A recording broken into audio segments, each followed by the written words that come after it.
What's up, people? Mo Tuesday 13.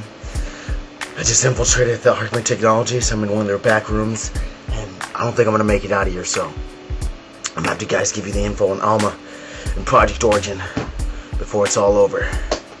Also known as F.E.A.R 2. So let's start off first with the graphics. The graphics in this game are top notch, and one of the things that they do well in this game is the blood. I mean, the blood. Did you hear that? Never mind. Well, the blood, it is, the blood and gore in this game is really intense. It's kind of like Gears of War 2, but, in its own way. Because when you shoot people, you're shooting with a high-powered gun, or you're shooting with a low-powered gun, different things happen, different blood happens, explosions happen. When Alma rips people apart, the blood flies everywhere and all this stuff. It's, even though, like, random people you meet, well, not random people you meet, but the random dead people you see are even, like, all gory and blood up. And another good thing about this game is, like, if you set your brightness the way it should be, then the darkness in this game is pure dark. You will be loving your flashlight in this game. In fact, you will have your flashlight on through 80% of this game because it's so dark. Unless you cheater and have the lights in the light places. But I mean, when I had it, dark was dark. You looked into a corner, you didn't know it was in that corner until you turned on your flashlight, which is the way it should be. It makes it even more scary, so do that. Next we have the environment. Thank you so much, you guys, developers of F.E.A.R 2, for taking us out of that fucking office building. Cause I mean, everything was an office building. You turned a corner, you were in an office, saw a computer, that was it. But this game takes you to different places, takes you to hospitals, takes you to schools, takes you to office buildings, of course. I mean, you need to be in office buildings. Takes you to houses, takes you to plantations, subways. It keeps it good, keeps you wondering, keeps the environment clean, so I mean, fresh and new, so you don't have to be worried about that. And that's a good thing. It keeps the game going, unlike F.E.A.R, where you're just like, am I in the same place? Am I doing the same level? What's going on? I don't know what's going on. I'm the point man. I mean, what's up with that?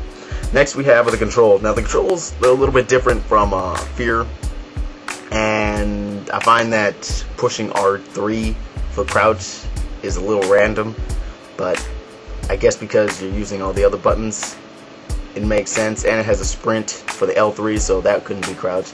And I forget what L2 is, but that uses something, and you definitely need to use something for that, so that doesn't work either. So I mean, I guess for the setup that they had, it's pretty good, but come on, never use R3 for crouch again.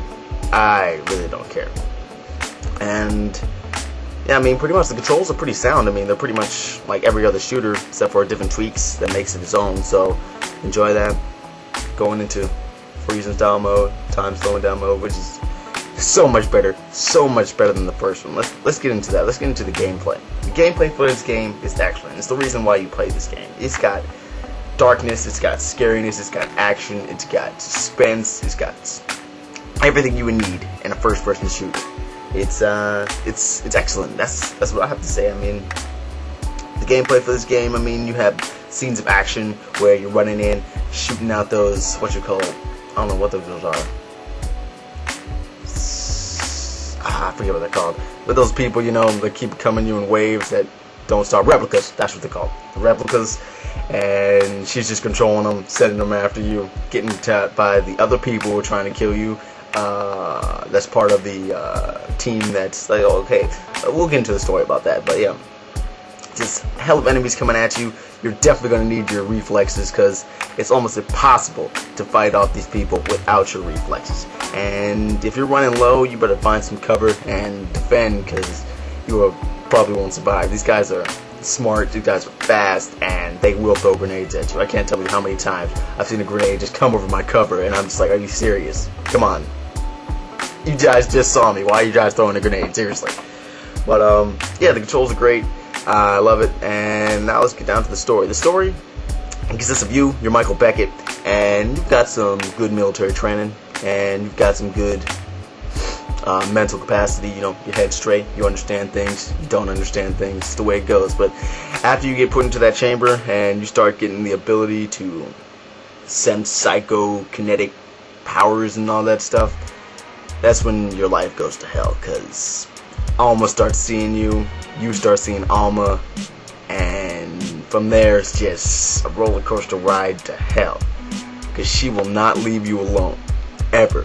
And That's another thing I love about this game. In Fear, you had the scariness in the beginning, and then you would go through, I'm talking levels, full-on levels of not seeing Alma or even like seeing something scary happen. You might have something fall off, and you're just like, ooh. I see stuff fall off every day. Look at this. Fell off. Now what? Am I supposed to be scared about that? No.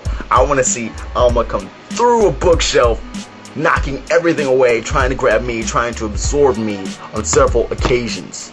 I want to see stuff falling off other places. I want to be like hearing ghosts. I want to see everything. And that's what that game has. If you're looking for a scare, playing this at night, brightness all the way up, or brightness all the way down, come on.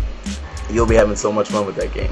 The story is excellent. So, I mean, yeah, you're just trying to stop Alma, while the people are also trying to contain Alma or control her power, because they're stupid, and people with power only want more power. So that's what we get with them. I really hate that bitch. I really hate her so much. Up until the point that I meet her, what's her name? Genevieve Aristide. Until the point at the end, I hate that bitch. You will understand why. Because she's one of those stupid people who thinks they can control the world. And I'm just a military guy, following orders until like the last two things. But get on that. F.E.A.R 2, good ass game. Just came out like a couple weeks ago, but I know you guys are all playing Street Fighter 4. But once you get tired of that, F.E.A.R 2, if you're looking for a good game, pick it up.